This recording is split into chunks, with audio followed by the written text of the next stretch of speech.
Alright guys, been a long time. I don't do too many live videos for the underground, and sometimes that's a good thing. Keep it a little Fight Club-esque. Let a couple people roll through. This is really going to be directed to our athletes and to the parents.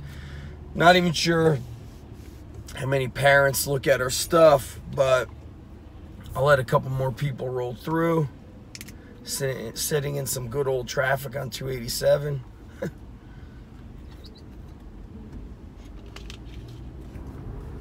287 is, this traffic is, I guess, similar to Los Angeles. It's just brutal.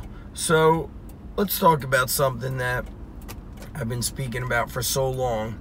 And now that I'm back to teaching, the gym is getting back to private style. You know, if people can't handle the dedication needed, then it doesn't matter, because I could run the gym with 6 people, 7 people, 1 person.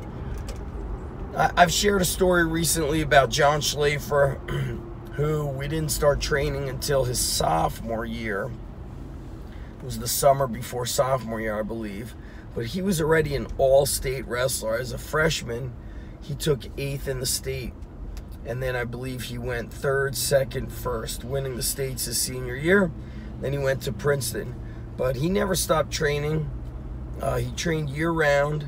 In season, I remember him training twice a week. I remember him training after winning the regions, so he didn't even take the week off of the regions, even the week off of the states. And he had a 4.2 GPA. And he was in East Brunswick. We were in Edison. So he had probably a 20-minute drive. And we've got people that have, you know, a 2-minute bike ride, a 2-minute drive, a 10-minute drive, and they're too busy. Yet here's a kid who had a 4.2 GPA, was a 4-time all-state athlete, and had no problem getting it done. And I think we lie to ourselves and we really over-dramatize the work and how much we have to do. And we're too busy, I can't do it, and it's just, it makes no sense. Training is something that should never stop, because if you're only training in the off season, that's actually exactly what I did when I was in high school. Now, that's the early 90s. I had no mentor in strength and conditioning. I had no proper sport performance training knowledge.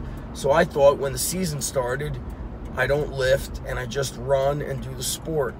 And what's interesting is when I was injured my senior year, I had to take 2 weeks off of wrestling. And for that 2 weeks, I swam and lifted weights.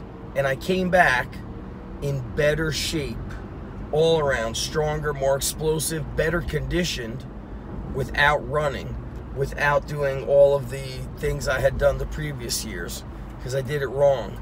And as soon as I went back to running sprints and I stopped lifting, I felt the decrease in my performance. And the bottom line is, the strength work is something that should never stop. It should never stop, especially for the middle school, high school, and collegiate athlete. It's something that needs to keep on going, because once you stop for 2 weeks, the detraining effect begins. The athlete begins to get weaker. The athlete begins to get less explosive, less confident, begins to second guess and overanalyze, you know, strategy, technique, ability to succeed. So kids are not getting 5 hours of homework a day. Kids can train for 30 minutes twice a week, but can they do it correctly? I was at a recent high school and I saw their in-season workout posted, and it was basically a high volume chest workout pulled from, I don't know when, the 80s, or, you know, the golden era of bodybuilding. It was literally a chest workout for a in-season football team.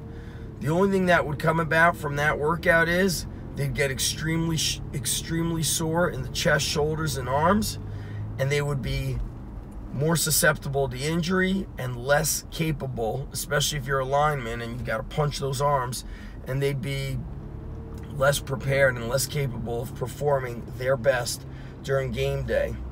And it's a shame because parents consistently tell me, well, he has mandatory weight, high school weight room. Why not take a stand? Why not say, hey, my son, my daughter, they're training with an expert. I remember back some 8 years ago or so, we trained a basketball player. He weighed something like 132 pounds. A year later, he got to 165. He gained 30 pounds in a year. And then he transferred to a private school, and they gave him a full scholarship. And the dad said to me, he looked a little bit tired during his game. The coach was really concerned about that. So they're lifting at school, and we're pulling him from the underground. I go, that's interesting. Did you tell the coach that your son used to weigh 130 pounds before he transferred? Now he weighs 165 and he could dunk the ball. And we just don't take a stand for kids. And it's why do I fight for that information? Because parents get duped, and ultimately their child gets duped. And what's the ultimate consequence there? They don't have a time machine to travel back in time and correct the mistakes and fix the regrets. And that's why I stand up and fight for these kids and fight against mediocrity. So opportunity is knocking at all times. It's up to you if you want to take, the proven method, or do you want to try to validate your excuses as to why you can't train and why you're so busy. I mean, I'm always finding time to train myself as a father of two with 2 gyms, with a 1 hour and 15-minute commute each way, with an online business. You can have results or you can have excuses, but you cannot have both. And big reason why I went back to teaching is I love the autonomy of being able to run the underground strength gym exactly the way it should be run. Not according to what the latest business fad is, not according to what people say they want, but to what the kids need. And that's called stand for something or fall for anything.